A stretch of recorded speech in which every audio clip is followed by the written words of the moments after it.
नमस्कार, आप देख रहे हैं इंडिया डेली। मैं हूं आशीष सिन्हा। हमारे खास शो सवाल 10 बजे में आपका स्वागत है। गाजा में 2 साल की तबाही के बाद आखिरकार शांति समझौते का दिन आ ही गया और इसी ऐतिहासिक पल के लिए मिस्र के प्रधानमंत्री ने हमारे प्रधानमंत्री नरेंद्र मोदी को विशेष निमंत्रण भेजा है। मिस्र के राष्ट्रपति ने निमंत्रण पर भारत को आमंत्रित किया है और उस कार्यक्रम में जहां पर गाजा शांति समझौते पर औपचारिक तरीके से हस्ताक्षर होंगे, इस मंच पर होंगे अमेरिकी राष्ट्रपति डोनाल्ड ट्रंप, यूरोप और अरब दुनिया के 20 से ज्यादा शीर्ष नेता। भारत की ओर से विदेश राज्य मंत्री कीर्तिवर्धन सिंह इस समारोह में देश का प्रतिनिधित्व करेंगे। 2 साल तक चली इजराइल और हमास के बीच जंग ने गाजा को राख की ढेर में तब्दील कर दिया है और अब अमेरिकी दबाव, मिस्र की मध्यस्थता और संयुक्त राष्ट्र की सहमति के बाद सीज फायर लागू हुआ है। समझौते के तहत हमास 20 बंधकों को छोड़ेगा जबकि इजराइल 200 फिलिस्तीनी कैदियों को रिहा करेगा। इजरायली सेना कुछ इलाकों से पीछे हटेगी और अमेरिकी राष्ट्रपति ट्रंप की योजना के तहत गाजा में अंतर्राष्ट्रीय सुरक्षा बल तैनात किया जाएगा। लेकिन सबसे बड़ा सवाल यह है कि क्या यह समझौता वाकई शांति की शुरुआत है या सिर्फ एक सियासी या राजनीतिक मजबूरी है? क्या हमास पर नियंत्रण और इजराइल की सुरक्षा एक ही मंच पर दोनों टिक सकती है? इन सबके बीच जो भारत अब तक दोनों पक्षों के बीच संवाद का सदैव समर्थक रहा है, क्या वैश्विक मंच पर मध्यस्थ की नई भूमिका निभाने जा रहा है? इस खास एपिसोड में हम इन तमाम सवालों की जवाब को तलाशेंगे, लेकिन हम आपको यह भी बताना और समझाना चाहते हैं कि आखिर अभी तक इस पूरे मामले में क्या हुआ। युद्ध रोकने पर जो समिट की गई है वो समिट क्या है, अब ग्राफिक्स के जरिए समझें। गाजा में ट्रंप हैं, अमेरिकी राष्ट्रपति डोनाल्ड ट्रंप समिट में शामिल होंगे।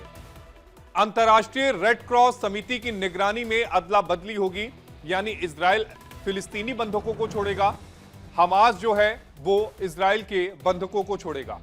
समिट की मेजबानी मिस्र है वो करेगा। लाल सागर के खूबसूरत रिसोर्ट शर्म अल में ये जो डील है वो की जाएगी। तो 2000 फिलिस्तीनी जो युद्धबंदी हैं या कैदी हैं उनको इजराइल की तरफ से छोड़ा जाएगा और रेड क्रॉस की निगरानी में ये सारी जो कवायद है वो की जाएगी। अब आपको अगला ग्राफिक्स दिखाते हैं, उससे आपको और तस्वीर क्लियर होगी। इजराइल में आखिर डोनाल्ड ट्रंप का प्लान क्या है? अमेरिकी राष्ट्रपति डोनाल्ड ट्रंप ने इजराइल को मध्यस्थता कराने के लिए उन्होंने कई बार कहा और उसके बाद इजराइल जो है वो तैयार हो गया। अब इसको समझिए कि रिहा किए गए जो बंधक हैं उनको रिहा किया जाएगा, यानी जितने भी इजराइल के जो लोगों को कैद किया गया है उनको रिहा किया जाएगा। अमेरिकी राष्ट्रपति डोनाल्ड ट्रंप जो हैं वो इसकी पूरी जो है वो मध्यस्थता कराएंगे। भारत के विदेश राज्य मंत्री कीर्तिवर्धन सिंह वहां पहुंचेंगे। पीएम नरेंद्र मोदी को समिट में शामिल होने का निमंत्रण मिला था। अमेरिका ने स्पेन, जापान, अजरबैजान को भी निमंत्रण जो है वो भेजा है। आर्मानिया, हंगरी, साल्वाडोर, साइप्रस को भी निमंत्रण मिला है। इसके अलावा Greece, Bahrain, Kuwait, Canada, Iran को भी इनविटेशन जो है वो मिला है। अब आपको अगला ग्राफिक्स दिखाते हैं। पहले चरण में 10 अक्टूबर से ये जो सैन्य वापसी है वो शुरू हो गई है। इजरायली सेना ने अब धीरे धीरे वापसी शुरू की है। 24 घंटे में 53% इलाके जो है वो खाली कर दिया गया है। 10 अक्टूबर से सैन्य वापसी की जो कवायद है वो शुरू की गई है। तो इस बात को समझने की जरूरत है कि धीरे धीरे जो इजराइल की जो फोर्सेस हैं वो पीछे आ रही हैं। अब सवाल ये उठता है कि क्या अगस्त 2024 यानी जो पीली रेखा जिसे इजराइल ने क्रॉस कर लिया था, क्या इजराइल की सेना जो है वो इस पीली रेखा के पीछे आएगी या नहीं आएगी? अब डोनाल्ड ट्रंप ने क्या कुछ कहा है समिट में शामिल होने से पहले, वो आपको सुनवा देते हैं। We're going to make everybody happy. The one thing I can tell you is everybody is happy, whether it's Jewish or Muslim or the Arab countries. Every country is dancing in the streets, and it's a point in time I don't think you'd ever see it again. They've never seen it for 3,000 years. If you like one group, you don't like the other group. And if you like the other group, you don't like the first group. And this is the first time they've ever seen where everybody is unified, because as you know, we're going to Egypt after Israel, and we're going to meet all of the leaders of the very powerful and big countries and very rich countries and others, and they're all into this deal. Everybody's into it. It's never happened before. आप अमेरिकी राष्ट्रपति Donald Trump को सुन रहे थे। Donald Trump कई सारे दावे कर रहे थे। पहला दावा तो ये किया कि मैं ट्रंप ये नोबेल के लिए ये सब में युद्ध नहीं रुकवाता।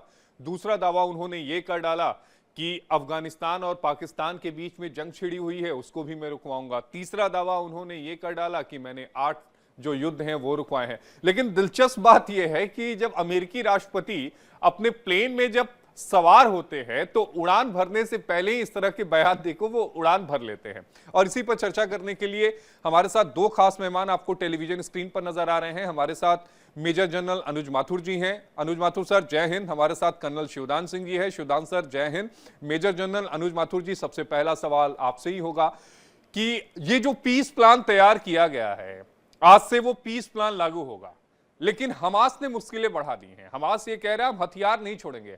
हथियार वाले मुद्दे पर एक बार फिर से बातचीत जो है वो की जाए। अगर इजराइल के बंधक रिहा हो जाते हैं तो फिर इजराइल के पास एज होगा, वो कुछ भी कर सकता है अगर हमास जो है वो हथियार नहीं छोड़ता है तो। आशीष देखिए, जय हिंद। सबसे पहले तो देखिए, मैं आपको एक बात बताता हूं बिल्कुल साफ शब्दों में। ये जो पीस प्रोसेस है या अकॉर्ड बनने की संभावना है, मेरी समझ से ये अकॉर्ड शॉर्ट और अनस्टेबल होने की पूरे चांसेस हैं। शॉर्ट और अनस्टेबल इसलिए मैं कहता हूं कि इसके ऊपर काम होना शुरू हो गया है। इजराइल की सेनाओं ने रिपोर्टेडली, मैं पक्का नहीं कह रहा हूं, रिपोर्टेडली वापसी करनी, विड्रॉल शुरू कर दिया है। और उसके बाद आगे बातचीत करने के लिए डोनाल्ड ट्रंप जो है पहले इजराइल आ रहे हैं और फिर वो इजिप्ट जाएंगे। और वो जो पीस अकॉर्ड है वहां पर कुछ गारंटर्स इकट्ठे हुए हैं, वो उसकी गारंटी देंगे। लेकिन जहां तक सवाल हमास के स्टैंड का है, उन्होंने इस बात को बिल्कुल साफ कर दिया है कि ट्रंप के कुछ जो इसमें बातें 20 सूत्रीय कार्यक्रम में उन्होंने जो सूत्र बताए हैं, उनमें से कुछ सूत्र बिल्कुल बेतुके और उनको बिल्कुल मान्य नहीं है। अगर ये उनका स्टांस है तो मुझे एक क्वेश्चन मार्क तो इस पर नजर आ रहा है कि अगर ये उसको स्टांस बनाए रखेंगे तो क्या वो पूरे 48 बंधकों को रिहा करेंगे? मुझे नहीं लगता, क्योंकि एक बार 48 बंधक रिहा हो गए, इजराइल के पास पहुंच गए, फिर इजराइल कुछ भी कर सकता है। ये हमास की सोच है, पहली बात। दूसरी बात जो है, जिस प्रकार से डोनाल्ड ट्रंप हर जगह क्लेम करते चले जा रहे हैं, वो क्लेम यहां पर इसलिए पॉसिबल नहीं हो पा रहा है कि आप देखेंगे इजिप्ट में शर्म शेख में जितने लोग इकट्ठे हो रहे हैं उसमें ना तो बेंजामिन नेतन्याहू है, ना ही हमास उसके अंदर शामिल है। वो भी बात एक हमें सोचने की है कि क्या जो 2 अफेक्टेड पार्टीज हैं उनके बिना 20 देश मिलकर के एक समझौता बना तैयार कर देंगे, गारंटी दे देंगे और उसको इंप्लीमेंट वो लोग करने के लिए राजी हो जाएंगे। तीसरी बात यह है कि जो अभी प्रश्न ह्यूमैनिटेरियन एड का आ रहा है, अब जिस प्रकार से वहां पर यूनाइटेड नेशंस की एजेंसीज आने वाली हैं और जिस प्रकार से वहां पर रीस्टेबलाइजेशन की फोर्स, वहां मल्टीनेशनल फोर्स को वहां पर लगाने वाले हैं, तो उन चीजों में भी कहीं ना कहीं कोई घुंडी या कोई ना कोई परेशानी आने की पूरी संभावना है। इसी वजह से मैं कहता हूं कि ये एक शॉर्ट अनस्टेबल सीज फायर है। आने वाला समय इस बात को बताएगा। एक बात और मैं बता सकता हूं, अनुज माथुर जी, आशीष एक लाइन और फिर मैं आपका प्रश्न का उत्तर दूंगा, और वो ये कि इजराइल के अंदर भी जो एक्सट्रीम राइट विंगर्स हैं, खास करके जो वो लोग जो कि इजराइल की गवर्नेंस में हैं, उनकी सरकार में शामिल हैं, उनको भी इसके कुछ इश्यूज को एक्सेप्ट करने में खासी परेशानी आ सकती है। तो मुझे लगता है कि दोनों तरफ से दबाव रहेगा और short unstable ceasefire is my take. नहीं, मेजर जनरल अनुज माथुर जी, चूंकि आपने कहा कि वहां पर जो अब इसके बाद एड्स हैं वो आना शुरू हो जाएंगे, तरह तरह के राहत बचाव कार्य भी शुरू होंगे, लेकिन सवाल तो ये उठता है कि गाजा इस समय जो है वो ढेर पर बैठा हुआ है, या यूं कहें कि इमारतों के ढेर पर बैठा हुआ है। एक रिपोर्ट आई थी, वो रिपोर्ट ये कहती है कि गाजा में इस समय 54 मिलियन टन जो मलबा है वो है, जिसे हटाने में 10 से 15 साल लग जाएंगे। यानी गाजा को खड़े होते होते 2 दशक लग जाएंगे सर। बिल्कुल, और ये तो बहुत, अब मुझे लगता है ये भी कंजर्वेटिव एस्टिमेट है। देखिए, जिस प्रकार का डेवास्टेशन उस जगह पर हुआ है पिछले 2 सालों से, आप मात्र 365 वर्ग किलोमीटर के क्षेत्र में लगातार बमबारी कर रहे हैं, लगातार वहां पर टैंक और आर्टिलरी से फायर्स हो रहे हैं, तो नेचुरली वहां का पूरा इंफ्रास्ट्रक्चर खत्म हो चुका है। तो इसको ठीक होने में टाइम लगेगा, लेकिन और कोई मुझे लगता है कोई रास्ता है। अगर 15 साल लगेंगे तो लगेंगे। और ये ब्रिटेन ने, लाइक जैसे ब्रिटिश प्राइम मिनिस्टर ने ऑलरेडी अनाउंस कर दिया है कि वो 20 मिलियन पाउंड्स इसमें इन्वेस्ट करने वाले हैं, इसके रीबिल्डिंग में। लेकिन मेरा जो जो जो डर है, वो डर ये है कि इस रीबिल्डिंग प्रोसेस को क्या हमास अपने इन्वॉल्वमेंट, गवर्नेंस में अपने इन्वॉल्वमेंट के बिल्कुल बिना अलाउ करेगा, मुझे नहीं लगता। तो मेरा मेरा ये सोच विचार है कि जो एड आएगी, ये कम से कम जो वहां पर लोग हैं, जो बेचारे इतने निरीह मेरे हिसाब से वो लोग हैं जिनको कि पता नहीं पड़ रहा है कि कब कौन सा गोला आकर के उनके ऊपर लग जाएगा, उनको थोड़ी सी शांति, थोड़ी सी सकर, थोड़ा सा राहत मिलने की संभावना है। तो ये मेरा और जहां तक रीबिल्डिंग का सवाल है, किसी भी इस प्रकार की जगह से रीबिल्डिंग 2 दशक क्या और भी ज्यादा टाइम लगने की पूरी पूरी मेरे हिसाब से संभावना है। इसको अगर इसको अलाउ किया गया तो। कर्नल शिवदान सिंह जी, एक सवाल इसी से जुड़ा हुआ है। वाकई क्या ये गजा के लिए एक नई सुबह है, या फिर ये अस्थायी एक शांति समझौता है जो कभी भी टूट सकता है? देखिए, ये टोटली अस्थायी शांति समझौता है। एक तरह का सीज फायर जैसे करते हैं लड़ाई में कुछ समय के लिए। दोनों की जो यहाँ इस लड़ाई की बेसिक जो रिक्वायरमेंट थी वो ये है कि हमास चाहता है कि वेस्ट बैंक और गाजा को मिलाकर के फिलिस्तीनियों के लिए एक स्वतंत्र राज्य की स्थापना की जाए। उधर इजराइल चाहता है कि हमास और हिजबुल्ला इजराइल को रिकॉग्नाइज करें। तो यहां पर सबसे बड़ी लड़ाई है एग्जिस्टेंस की, इसको बोलते हैं हिंदी में अस्तित्व। ना तो हमास और हिजबुल्ला इजराइल का अस्तित्व मान रहे हैं, और ना इजराइल फिलिस्तीन। नहीं कर्नल शिवदान सिंह जी, ये तो कई इस्लामिक कंट्रीज जो है वो इजराइल का अस्तित्व नहीं मानती, और हमास से हिजबुल्ला ये तो दोनों आतंकवादी संगठन है, ये माने ना माने उससे क्या फर्क पड़ता है? देखिए, ऐसा है, हमास जो हमारा वेस्ट बैंक है उसमें हमास का पूरी तरह से उसने जो वहां पर जो सरकार चल रही थी इससे पहले जो वो थी, उसमें हमास का पूरी तरह नियंत्रण था। तो ये आतंकवादी संगठनों का सबसे बड़ा जो रिक्वायरमेंट यही है दोनों का कि फिलिस्तीन राज्य का स्थापना की जाए।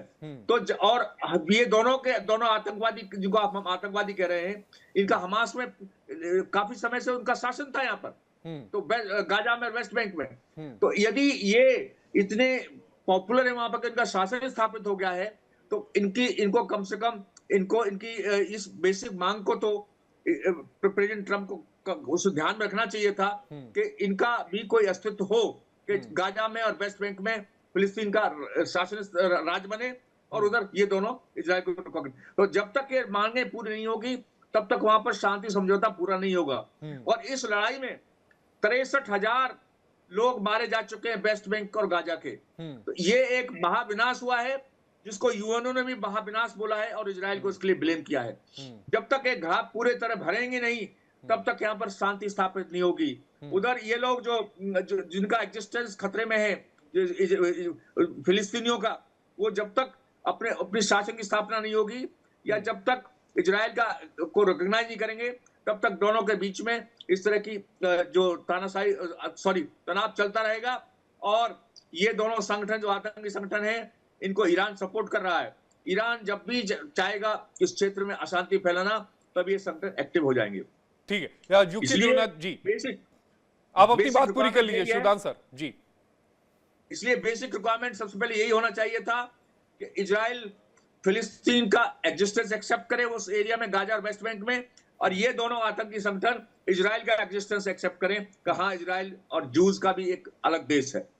यूके देवनाथ जी, एक सवाल ये भी उठता है कि ये जो पूरा पहला ये शांति समझौता का पहला चरण जो शुरू हो रहा है, क्या ये ट्रंप की एक सियासी जीत के तौर पर देखा जा सकता है या मिस्र के कूटनीतिक एक जीत के तौर पर?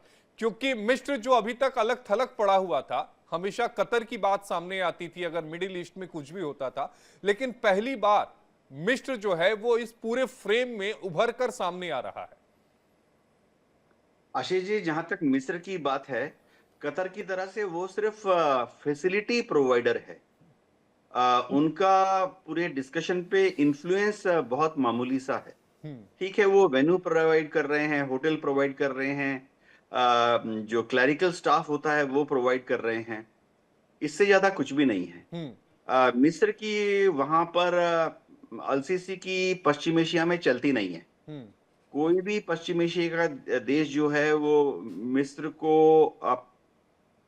अपने ऊपर हावी नहीं होने देना चाहता। जहां तक अलसीसी की बात है, अलसीसी की हालत मिस्र के अंदर भी बहुत बुरी है। मिस्र के अंदर उनका विरोधी पक्ष बहुत मजबूत है। वो तो अभी टिके हुए हैं, अपनी आर्मी के जनरल थे, वो अलसीसी पावर में टिके हुए हैं क्योंकि मिस्र की आर्मी उनको सपोर्ट करती है। जहां तक इस समझौते की बात है, डोनाल्ड ट्रंप का इसमें कोई शक नहीं है, बहुत बड़ा रोल है। डोनाल्ड ट्रंप का सबसे बड़ा रोल ये है कि इजराइल हर रोज जो बॉम्ब्स गिराता है, वो सारे के सारे बॉम्ब्स, चाहे वो लेजर गाइडेड हो, जीपीएस गाइडेड बॉम्ब हो, वो सारे के सारे बॉम्ब्स जो इजराइल गिरा रहा है, जो हम डिवास्टेशन देख रहे हैं, वो सारे मेड इन अमेरिका हैं। सारे अमेरिका हर रोज इजराइल को दे रहा है।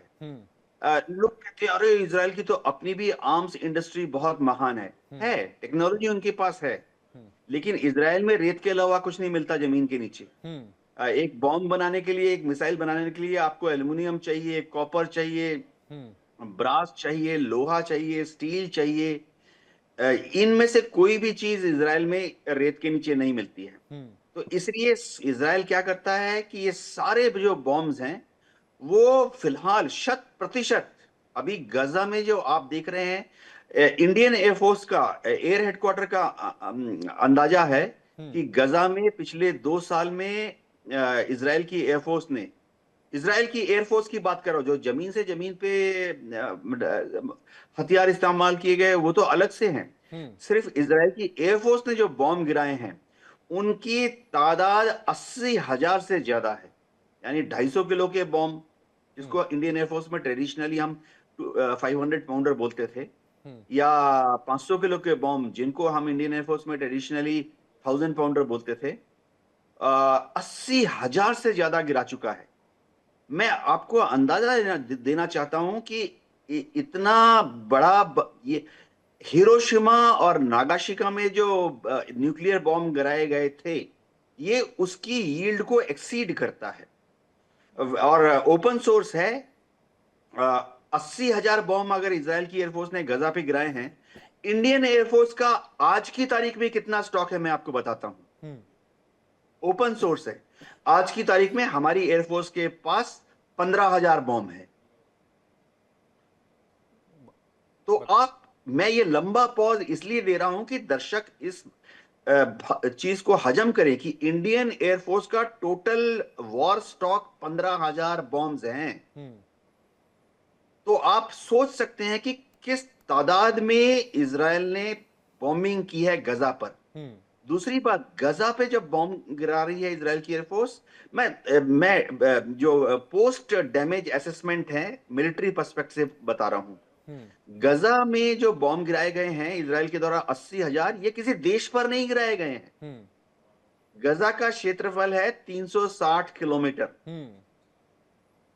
दिल्ली का क्षेत्रफल है 1500 स्क्वायर किलोमीटर, यानी गजा दिल्ली का 1/4 है। आप गुड़गांव और नोएडा को तो मैं कैलकुलेट ही नहीं कर रहा हूं, मैं सिर्फ प्योर आप दिल्ली मान लीजिए की केवल बात पश्चिमी दिल्ली ही मान लीजिए, उतना बड़ा क्षेत्रफल है। मान लीजिए गजा केवल पश्चिमी दिल्ली है, उसके ऊपर 80,000 बॉम्ब्स गिराए हैं। इसकी तुलना मैं प्रीवियस वॉर से करता हूं।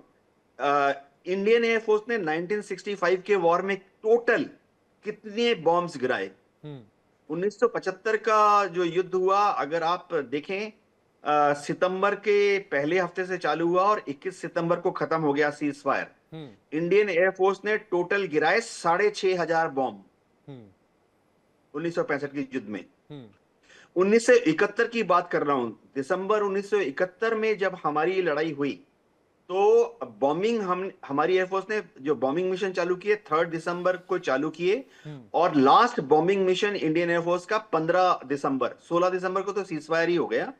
हमारी लास्ट बॉम्बिंग मिशन थी 15 दिसंबर को, पश्चिम में पाकिस्तान के ऊपर और पूर्व में बांग्लादेश में, ईस्ट पाकिस्तान पर। टोटल हमने 11,000 बॉम्ब गिराए थे। ये मैं कंपैरिजन दे रहा हूं। आज की तारीख में अगर आप देख तो 1965 में अगर इंडियन एयरफोर्स ने 6,500 बॉम्ब गिराए, 1971 में अगर इंडियन एयरफोर्स ने 11,000 बॉम्ब गिराए, आज की तारीख में इंडियन एयरफोर्स की टोटल बॉम्ब होल्डिंग 15,000 बॉम्ब है। तो इजराइल ने सिर्फ पश्चिम दिल्ली के बराबर गजा में आज तक 80,000 बॉम्ब गिराए हैं। तो ये जो एयर एफर्ट है ये अतुलनीय है, अद्भुत है, अविश्वसनीय है। अब मैं आपको नेटो का स्टॉक के बारे में बताता हूं। देखिए 32 देश नेशनों में हैं, उनका ध्येय क्या है? अमेरिका की लीडरशिप में उनका ध्येय है कि एक दिन आएगा तो वो रूस के साथ युद्ध करना पड़ेगा। नेटो की टोटल बॉम्ब होल्डिंग कितनी है? 2,20,000 बॉम्ब्स। यानी अगर 32 नेटो के देश युद्ध करें रूस के साथ, जैसे कि जनरल वॉर होता है, तो नेटो की total bomb stock holding German air force, Italian air force, French air force, British air force, जो भी है, पोलैंड की एयरफोर्स, यूएस एयरफोर्स का नेटो में जो भंडारण, यूएस एयरफोर्स का भंडारण तो पूरी दुनिया में है, पश्चिम एशिया में है, छोड़ देते हैं। यूएस एयरफोर्स का भंडार पैसिफिक कमांड में है, छोड़ देते हैं। यूएस एयरफोर्स का जो बॉम्ब स्टॉकिंग नेटो के लिए यूरोप में प्री पोजिशंस है, उसको मिला के 2,20,000 बॉम्ब्स रूस से लड़ने के लिए। तो आप कंपेयर कीजिए, 80,000 बॉम्ब गिराए गए हैं। मैं विस्मित हूं, मैं चकित हूं कि इस तरह का एयर एफर्ट लगाया जा सकता है। हम सोच नहीं सकते हैं। एक शब्द होता है WWR, वॉर वेस्टेज रिजर्व। हमारी एयरफोर्स में, आर्मी में और नेवी में हम युद्ध के लिए एक कैलकुलेट करते हैं कि युद्ध होगा तो हम कितने रॉकेट फायर करेंगे, युद्ध होगा तो हम कितने बॉम्ब फायर करेंगे, टैंक के गोले कितने फायर करेंगे, तोप के गोले कितने फायर करेंगे, उसकी स्टॉकिंग ऑब्जेक्टिव होती है। मैं आपको बताता हूं कि गजा में उन्होंने जो बॉम्ब गिराए, वैसी स्टॉकिंग ऑब्जेक्टिव तो हमारी एयरफोर्स के जो हमारे स्टाफ ऑफिसर्स होते हैं, जो कैलकुलेट करते हैं, हमने कभी सोचा ही नहीं था। मैं मिग 23 में था, एक मिग 23 एक मिशन में बड़े वाले बॉम्ब 500 केजी के हम 4 ले जा सकते थे, या जब मैं मिग 23 उड़ाता था, छोटे वाले बॉम्ब यानी 250 केजी के होते थे रशियन बॉम्ब, मैं 8 ले जा सकता था। हम सोच नहीं सकते इतनी बड़ी तादाद में बॉम्ब कैसे स्टॉकिंग की। इसका रीजन मैं बताता हूं। रीजन ये है कि इजराइल में अपनी वेपन स्टोरेज कैपेबिलिटीज प्राय शून्य है। देखिए पूरे भारतवर्ष में हमारे बड़े बड़े आर्मी के डिपो हैं। जनरल साहब शो में हैं हमारे साथ।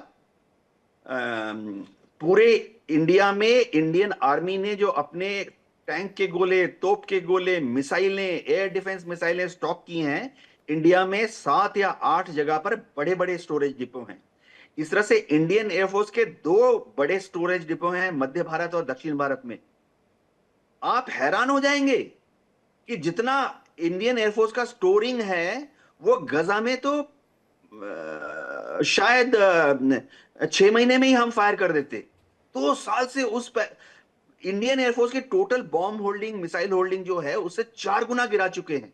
मैं इस युद्ध की विभीषिका के बारे में बात कर रहा हूं। मैं लॉजिस्टिक सप्लाई चेन के बारे में बात कर रहा हूं। यह हुआ क्यों? डोनाल्ड ट्रंप, उसके पहले जो बाइडेन। अगर अमेरिका जो बाइडेन के नेतृत्व में और डोनाल्ड ट्रंप के नेतृत्व में हर रोज इजराइल को, हर रोज औसतन 100 बॉम्ब्स नहीं देता, अब हम बात कर रहे हैं युद्ध 700 दिन से चल पड़ा है, 700 गुणा में 100, 70,000 बॉम्ब्स अमेरिका ने पिछले 2 साल में इजराइल को दिए हैं। और इजराइल की एयरफोर्स की मैं बताता हूं, कल जो बॉम्ब गिराना है इजराइल की एयरफोर्स में, वो आज उनकी स्टॉक में नहीं है। ये है, तो कल वो बॉम्ब कैसे गिराते हैं, गिराने का प्लानिंग है। क्योंकि आज रात को ये 100 बॉम्ब्स यूएस एयरफोर्स के C5A गैलेक्सी स्टार लिफ्टर या C-17 ग्लोब मास्टर हमारे पास भी है। ये 100, एक जो जहाज है करीबन 20 ले जाता है लोड और सेफ्टी पैरामीटर्स की वजह से। आज रात को 5 स्टार लिफ्टर या C-17 ग्लोब मास्टर लैंड करेंगे, 30-20 करके 100 बॉम्ब लगाएंगे, लाएंगे आज रात को 2 बजे से सुबह 4 बजे तक।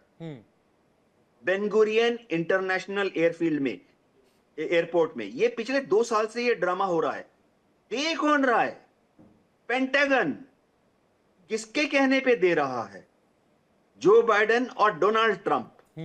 कहां से ला रहा है? यूएस एयरफोर्स का देखिए क्या होता है, ये सारे बॉम्ब्स नेटो में स्टॉक थे। अब 2,20,000 बॉम्ब्स रख दिए हैं। एक बॉम्ब जब मैन्युफैक्चरर बनाता है उसकी कैलेंडर लाइट छाप दे, हम देश बोलते हैं ना, नहीं, टीवी लेकिन खरीदेंगे एक तब सवाल साल ये भी चलेगा। उठता है यूके देवनाथ जी, एक बॉम्ब को बनाने में कितना समय लगता होगा? हाँ आशीष जी, ऐसा है कि एक बॉम्ब, जैसे पहले वाला खत्म कर लेता हूं कि जी। यूएस कहां से दे रहा था। यूएस दे रहा था कि देखिए हर बॉम्ब की एक्सप्लोसिव में केमिकल होता है तो लाइफ होती है। मैन्युफैक्चरर बोलता है 10 साल लाइफ है एवरेज। आज जनरल साहब या कर्नल शेरदान भी, अगर चाहे वो इंडियन ऑर्डिनेंस फैक्ट्री का बनाया हुआ टैंक का गोला हो, तोप का गोला हो, जिस दिन आर्मी ऑर्डिनेंस कोर्स के पास आता है सर्टिफिकेट लग के आता है, कैलेंडर लाइफ 10 साल। उसके बाद चलो हम हिंदुस्तान है, धो धा के उसको हम 20 साल रख लेते हैं। उसके बाद हम एयरफोर्स में भी इसको रखते नहीं है, कंट्रोल्ड डिमोलिशन कर देते हैं। तो नेटो में क्या हो रहा था पिछले 2 साल से कि जो नेटो का बॉम्ब स्टॉक था, जिसकी लाइफ 10 साल 20 साल हो गई है, यानी लाइफ एक्सपायर होने वाली है, उनको जहाज में लाके इजराइल में दे दिया जाता था। अब आपने पूछा बनाने में कितना समय लगता है। अब बहुत ही अच्छा सवाल है, मैं तो डीआरडीओ में रह चुका हूं। बहुत ही अच्छा सवाल है। एयरफोर्स में मैं खुद ही कमांड आर्मामेंट ऑफिसर था, यानी मेरी रेस्पॉन्सिबिलिटी थी। इस तरफ ऑर्डिनेंस फैक्ट्रीज, बीच में इंडियन एयरफोर्स और उधर ऑपरेशनल यूनिट्स। किस यूनिट में हम 20 यूनिट बॉम्ब रखेंगे? एक बॉम्ब को बनाने का मैं इंडियन ऑर्डिनेंस फैक्ट्री की बात बताता हूं। एक इंडियन ऑर्डिनेंस फैक्ट्री जिसको हम बॉम्ब बनाने के लिए कहते हैं, जैसे जनरल साहब हैं, इंडियन आर्मी अगले 4 साल 5 साल का स्टॉकिंग ऑब्जेक्टिव दे देती है। फलाना ऑर्डिनेंस फैक्ट्री अगले 4 साल में 40,000 टैंक के गोले सप्लाई करेगी, यानी एक साल में एवरेज 10 साल, एक साल में एवरेज 10,000। तो अगर वो ऑर्डिनेंस फैक्ट्री एक साल में हमें 10,000 टैंक के राउंड दे रही है, तो आप समझ लीजिए अंदाजा कि एक दिन में कितने देंगे, कभी 200 कभी 300। लेकिन ये भी समझना पड़ेगा कि ये पीक प्रोडक्शन रेट है। ये रेट तभी अचीव किया जाता है जब युद्ध होता है। आमतौर पे ऑर्डिनेंस फैक्ट्रीज इंडिया में एक शिफ्ट में काम करती है, 8 घंटे के शिफ्ट में। ये सिर्फ जब टेंशन बढ़ जाता है, जैसे जिस दिन पहलगाम हुआ, फोन चला जाता है, 2 शिफ्ट में काम चालू हो जाता है ऑर्डिनेंस फैक्ट्रीज में। जिस दिन सिंदूर चालू हुआ, फोन चला जाता है आर्मी हेडक्वार्टर से, मिनिस्ट्री ऑफ डिफेंस। उसके बाद प्रोडक्शन तेजी के साथ किया जाता है। ये बात मुझे लगता है कि दर्शकों को आपने विस्तार से समझाई, उन्हें समझ में भी आई होगी। संजीव श्रीवास्तव जी भी हमारे साथ जुड़ गए हैं। संजीव जी, प्रधानमंत्री नरेंद्र मोदी को मिस्र के राष्ट्रपति ने निमंत्रण दिया। एक तो ये कि भारत की जो वैश्विक पहचान है अंतर्राष्ट्रीय स्तर पर, वो और ज्यादा मजबूत हुई, और दूसरा गाजा के संधि समझौते में भारत का आना अंतर्राष्ट्रीय पटल पर, इसके मायने क्या हैं? देखिए, भारत का जो महत्व है वो पूरे मिडिल ईस्ट रीजन में भी बढ़ रहा है, और हमारी जो एक एक्ट वेस्ट की जो पॉलिसी है उसके तहत भारत मिडिल ईस्ट रीजन के साथ एंगेज करता है। और भारत जाहिर है कि जहां तक आतंकवाद का प्रश्न है, भारत इजराइल के साथ पूरी तरह से खड़ा रहा है डे 1 से। और आतंकवाद के विषय पर ये जो नया भारत है वो किसी तरीके का कोई समझौता नहीं कर सकता। हमारी भी इजराइल की तरह से ही और यूनाइटेड स्टेट्स ऑफ अमेरिका की तरह से ही आतंकवाद के संदर्भ में जीरो टॉलरेंस की पॉलिसी है, और उस पॉलिसी के तहत भारत आतंकवाद के जो भी विषय आएंगे उसमें वो इजराइल के साथ खड़ा रहेगा। और दूसरा मैं ये कहना चाहता हूं कि जो ये मिडिल ईस्ट का जो पीस प्लान है वो बेहद सकारात्मक कदम है। और इजराइल के ऊपर 7 अक्टूबर 2023 को जो सबसे बड़ा आतंकी हमला किया गया था, एक ही दिन के अंदर 1200 लोगों को मैसेकर किया गया, बचरिंग की गई उनकी, और 250 लोगों को उठा के ले गए। तो वो जो आतंकी हमला था उसका जो रिस्पांस है वो इजराइल ने बड़े ही सशक्त तरीके से दिया है। लेकिन इस प्रक्रिया में कोलेटरल डैमेजेस भी बहुत हुए हैं, और कोलेटरल डैमेजेस जाहिर है कि उसका आकलन करना किसी भी एनालिस्ट के लिए, किसी भी व्यक्ति के लिए चुनौतीपूर्ण हो सकता है और काफी भयावह स्थितियां वहां देखी गई। लेकिन अब ये जो प्रक्रिया है वो रुकनी चाहिए और अच्छा है ये कि विजडम प्रिवेल कर रही है, सद्बुद्धि आ रही है। हमास ने अभी भी जो 20 बंधकों को अपनी कैप्टिविटी में रखा हुआ है, आशा की जानी चाहिए कि वो उसे आने वाले दिनों में छोड़ेंगे। और इजराइल भी अनेकों जो प्रिजनर्स हैं, जो फिलिस्तीनी डिटेनीज हैं, उनको भी वो छोड़ेगा। और ये जो पूरी जो शांति प्रक्रिया का जो पहला फेज है, जो 20 पॉइंट प्रोग्राम का जो पहला फेज है, वो सफलतापूर्वक आगे बढ़ता हुआ दिखाई दे रहा है। हालांकि आगे आने वाले जो सेकेंड फेजेस में कॉम्प्लिकेशंस हो सकते हैं और हमास को इस तरीके का हमास के अंदर अभी भी कहीं ना कहीं आशंका है कि उसे कितना प्रोटेक्शन मिलेगा, क्योंकि ऐसी भी रिपोर्ट्स हैं कि हमास के जो डेलीगेशन है वो वहां पर नहीं जाना चाहता। लेकिन एक चीज ये भी तो है ना संजू सर कि अगर एक बार इजरायली बंधक रिहा हो जाते हैं तो फिर तो मोसाद ढूंढ के हमास के जितने भी नेता बचे हुए हैं उनको ढूंढ के मार देगा। अभी तक इजराइल मोसाद को इसीलिए रोक पाया है क्योंकि इजराइल के बंधक हैं उसके पास। जिस दिन ये बंधक रिहा हो गए वो फ्री हैंड हो जाएगा। फ्री हैंड तो पहले से ही है। इजराइल तो अभी भी वो ढूंढ के मार रहे हैं। और यदि हमास को अपने आप को बचा करके जरा भी कहीं जो बचा खुचा जो अस्तित्व उनका रह गया है, यदि उनको अपने आप को थोड़ा सुरक्षित रखना है तो बेहतर है कि अभी भी वो संभल जाए।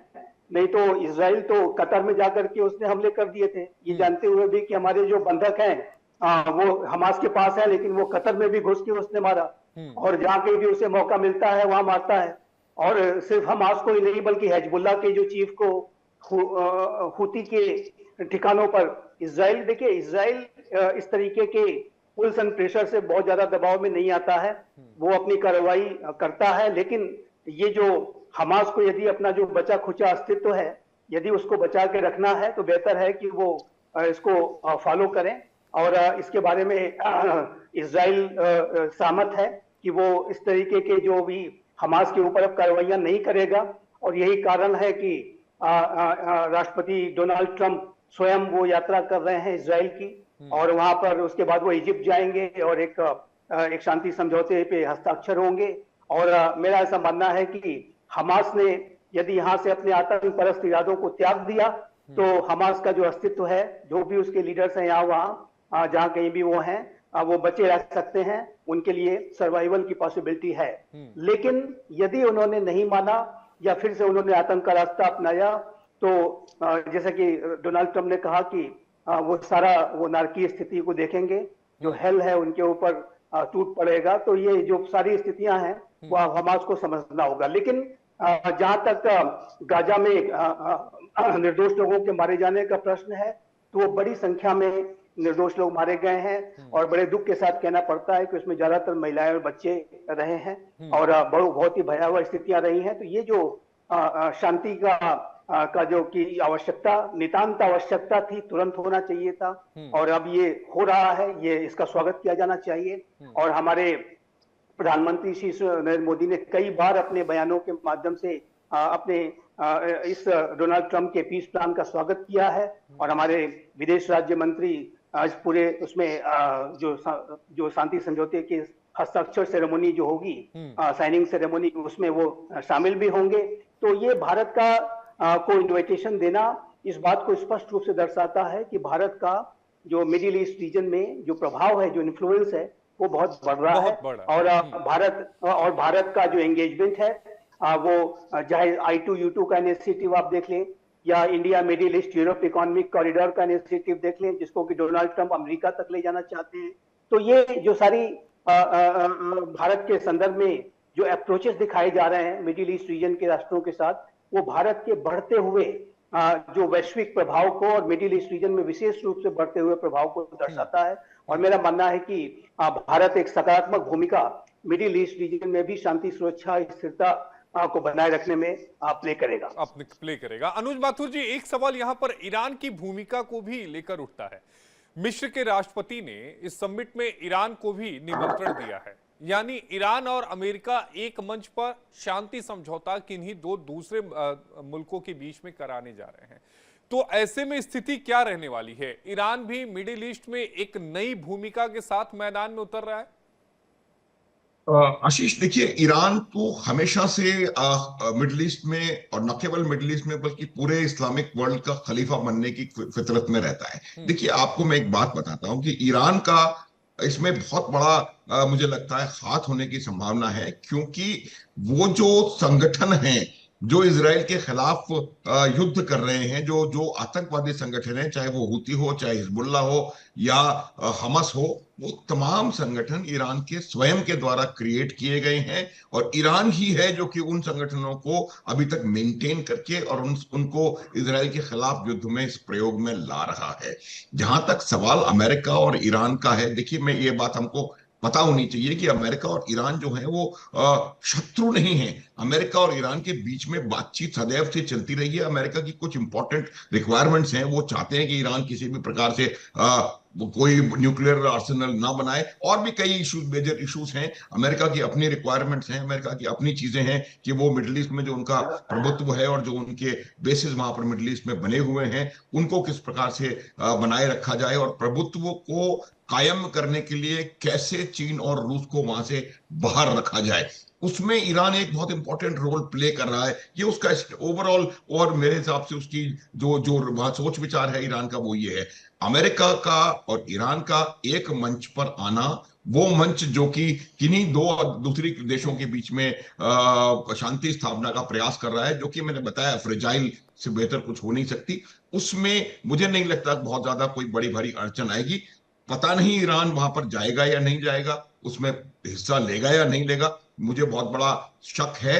लेकिन इस प्रकार की संभावना से इनकार नहीं किया जा सकता, क्योंकि अब अगर ये वहां पर, अब मान लीजिए इजराइल इस बात के लिए, ईरान इस बात के लिए तैयार होता है कि हमास को पूरी तरह से खत्म कर दिया जाए, ये तो उनकी फंडामेंटल जो उनकी चीज है जिसको उन्होंने क्रिएट किया है।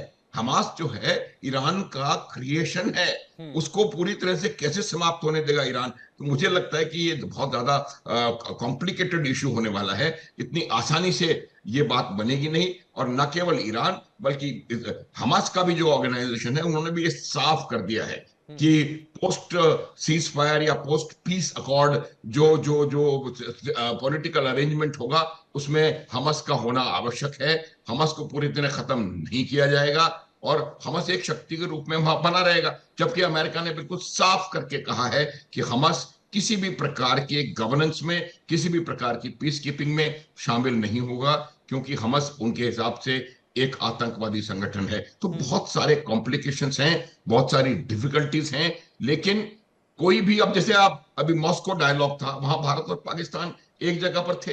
कितने भी आपके डिफरेंसेस हों, अगर आपको कोई इंटरनेशनल इशू को एड्रेस करना है, तो एक मंच पे आप हो सकते हैं, लेकिन वो होगा या नहीं, ये बड़ा भारी प्रश्न है। और वो प्रश्न उसकी वजह सिर्फ यही है कि हमास का पूरी तरह से खत्म होना एक प्रकार से ईरान की भी हार मानी जाएगी मेरे सोच विचार से। और जब ईरान का इतना बड़ा, जो उन्होंने वर्षों लगा करके एक संगठन को तैयार किया था, उसको पूरी तरह से समाप्त कर दिया जाएगा, तो एक बहुत जबरदस्त कूटनीतिक हार और बहुत मेरे हिसाब से मिलिट्री हार भी ईरान की होगी।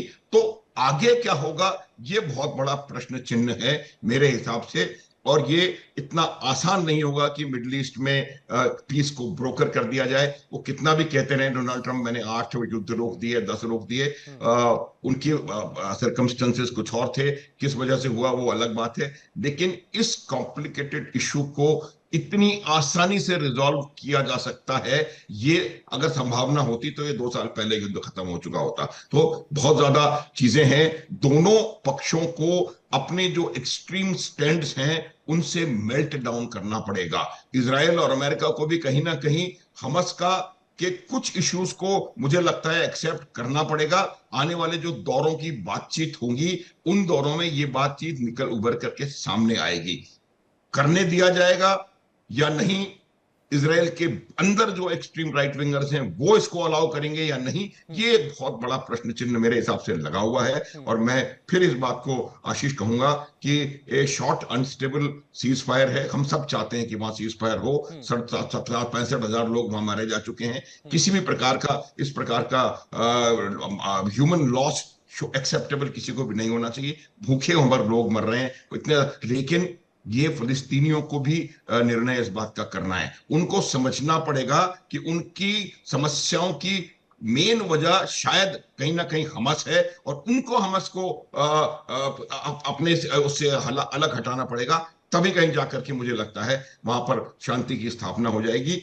2 स्टेट सॉल्यूशन के अलावा कोई भी सॉल्यूशन इस मिडिल ईस्ट के इस भाग में संभव नहीं है, और इजराइल को भी इस बात को समझना पड़ेगा और हमास को भी इस बात को समझना पड़ेगा। यूके देवनाथ जी, एक सवाल यहां पर यह भी उठता है कि डोनाल्ड ट्रंप की भूमिका जो है वो बेहद अहम है, इस बात से इनकार नहीं किया जा सकता।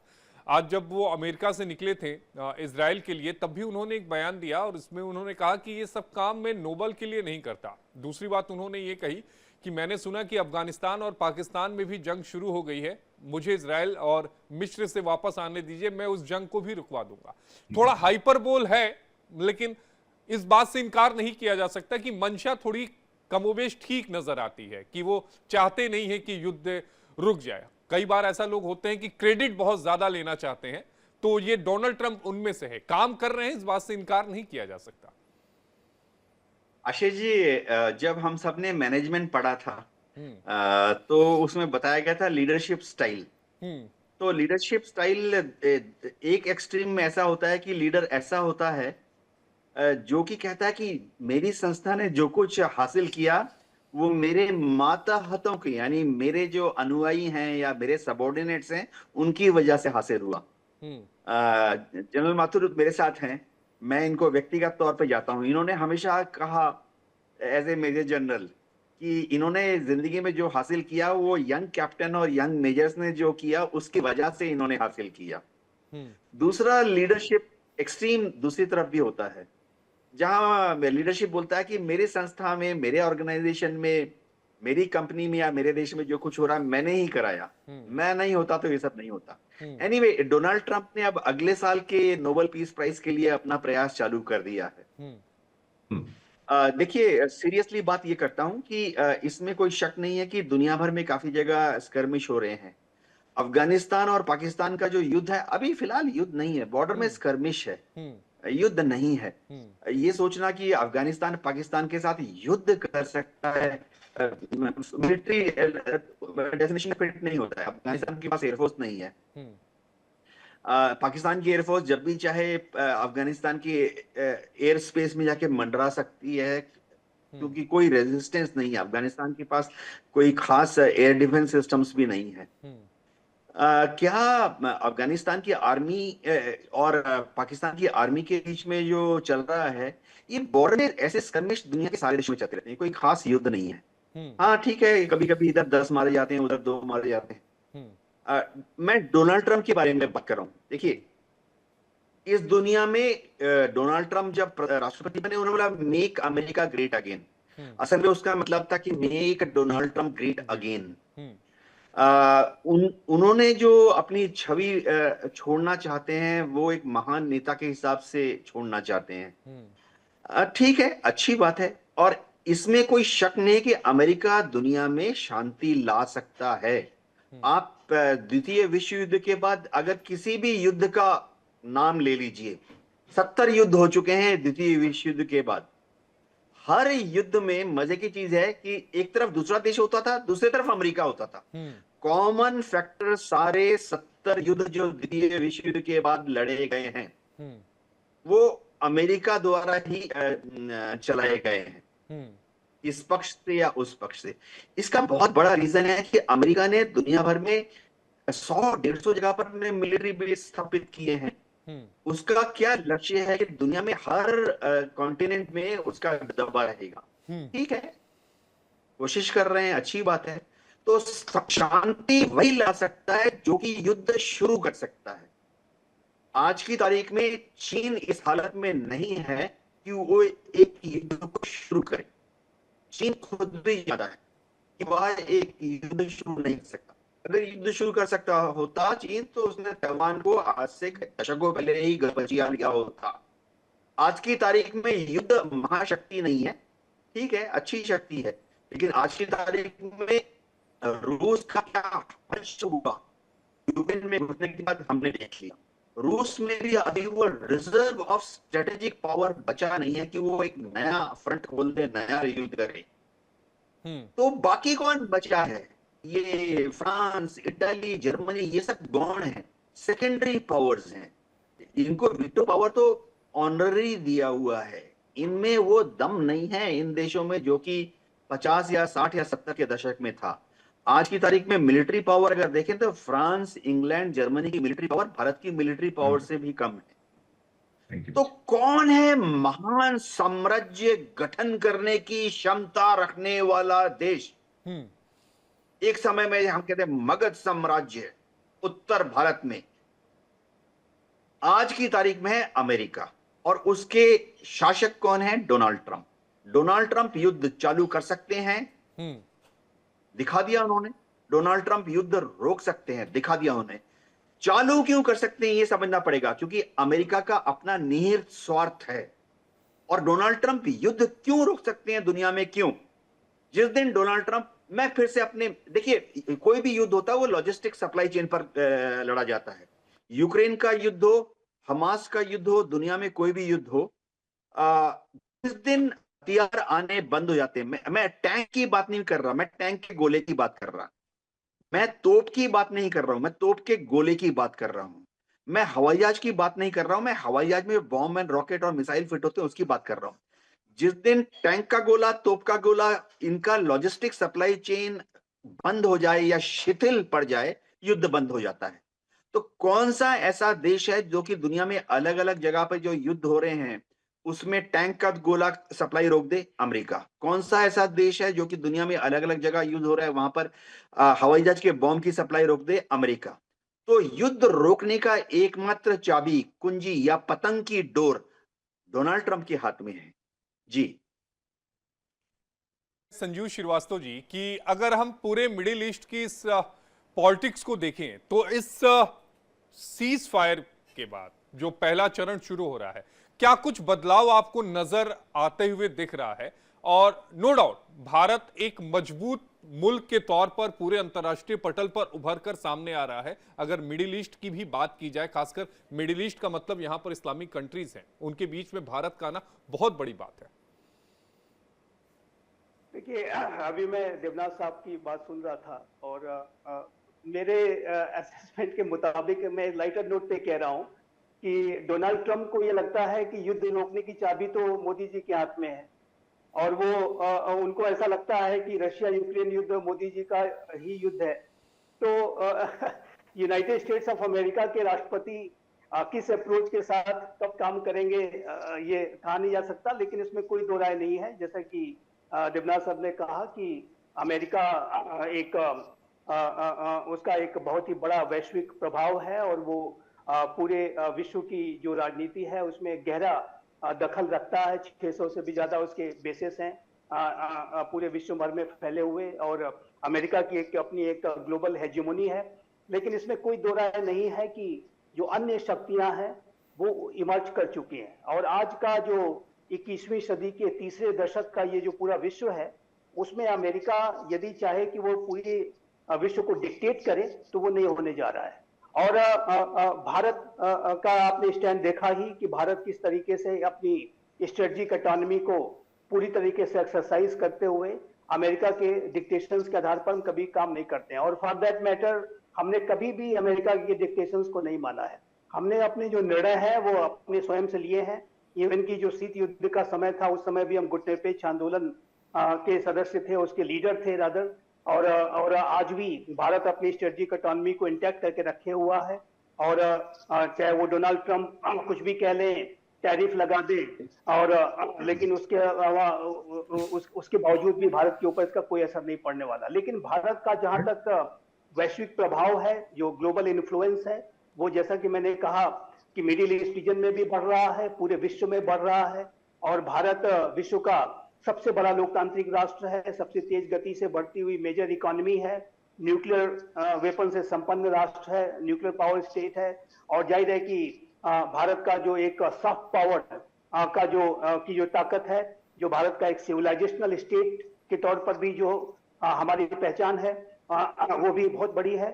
और सबसे जो हाल के पिछले 10 वर्षों में 2014 के बाद से जो परिवर्तन आया है, उसमें यह है कि आज का भारत प्रोएक्टिव तरीके से वैश्विक मामलों को डील करता है, एंगेज करता है। हम पेरीफेरी पर बैठ करके घटनाओं को देखने में विश्वास अब नहीं रखते, बल्कि उसमें अपना कंस्ट्रक्टिव कंट्रीब्यूशन करने में विश्वास रखते हैं, और उसमें चाहे मिडिल ईस्ट रीजन भी शामिल है। मिडिल ईस्ट रीजन के साथ भी हम प्रोएक्टिवली एंगेज कर रहे हैं, और जाहिर है कि हम चाहते हैं कि हमारे द्वारा जो भी जो प्रयास किए जाएं, और हमारा जो एक बहुत विशाल डायस्पोरा है उसको भी उससे लाभ मिले, जो कि मिडिल ईस्ट रीजन में रहता है। तो अनेक जो भारत के अपने जो राष्ट्रीय हित भी हैं, और जो वसुधैव कुटुंबकम की जो भावना है, one family one earth one future की जो भावना है, उसके तहत ये जो नया भारत है वो कार्य कर रहा है। और चाहे वो देखिए रशिया यूक्रेन का युद्ध रहा हो या मिडिल ईस्ट रीजन का युद्ध रहा हो, भारत ने हमेशा संवाद की बात कही है। ये जो संवाद अब आज ये करने जा रहे हैं शर्म एल शेख में, और समझौते पर शांति के हस्ताक्षर की बात चल रही है, यही बात भारत डे वन से कहता रहा है, और यही रशिया यूक्रेन के संदर्भ में भी करना पड़ेगा। इसी संवाद के माध्यम से ही कोई समस्या का समाधान निकल सकता है।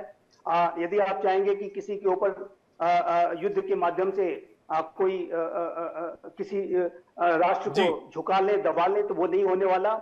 लेकिन इसमें मैं एक बात अवश्य अंत में आपके सवाल के जवाब में कहना चाहूंगा कि जहां तक हमास का प्रश्न है, हमास ने जो कृत्य किए उसका जो आतंकी स्वरूप है वो बिल्कुल सामने आ चुका है, और हमास को इजराइल बिल्कुल भी स्वीकार नहीं करेगा।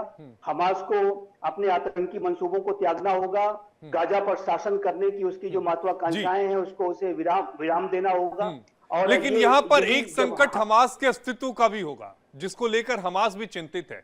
एक बीच का रास्ता क्या निकलेगा, ये एक बहुत बड़ा सवाल रहेगा। देखना यह होगा कि इसका जवाब भविष्य में क्या मिलता है। मेजर जनरल अनुज माथुर जी, संजीव श्रीवास्तव जी आपका, और यूके देवनाथ जी आपका, आप तीनों खास मेहमानों का जुड़ने के लिए बेहद शुक्रिया। 3 खास मेहमान हमारे साथ जुड़े थे।